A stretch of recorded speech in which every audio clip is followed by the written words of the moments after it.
B J ಪಿಯವ್ರಿಗೂ ಇದಕ್ಕೂ ಸಂಬಂಧ ಇಲ್ಲ. ಮೊದಲನೇದಾಗಿ ನಮ್ಮ ಪಕ್ಷದ ತೀರ್ಮಾನ ಹೈಕಮಾಂಡ್ನವ್ರು ಮಾಡ್ತಾರೆ. ಈ ವಿಷಯದಲ್ಲಿ ಭಾಳಷ್ಟು ಗೊಂದಲಗಳು ಆಗಿರೋದ್ರಿಂದ ಇವತ್ತು ಕೇಂದ್ರದಲ್ಲಿ ಚರ್ಚೆಗಳಾಗ್ತಾಯಿದೆ.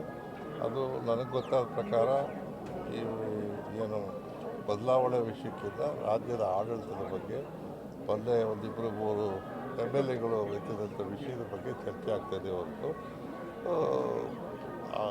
ಮುಖ್ಯಮಂತ್ರಿಗಳ ಬದಲಾವಣೆ ವಿಷಯ ಇವತ್ತು ಪ್ರಸ್ತುತ ಇಲ್ಲ ಅಂತ ನನ್ನ ಅನಿಸಿಕೆ. ಉಳಿದ 2.5 ವರ್ಷ ನಾವು ಕಂಪ್ಲೀಟ್ ಮಾಡ್ತಾರೆ ವಿಷಯ ನಮ್ಮ ಹೈಕಮಾಂಡ್ ನಮ್ಗೆ ಹೇಳಿರ್ತಕ್ಕಂಥದ್ದು ಈ ವಿಷಯದಲ್ಲಿ ಮಾಧ್ಯಮಗಳಿಗೆ ಹೋಗಬೇಡಿ ಅಂತ ಹೇಳಿದ್ದಾರೆ.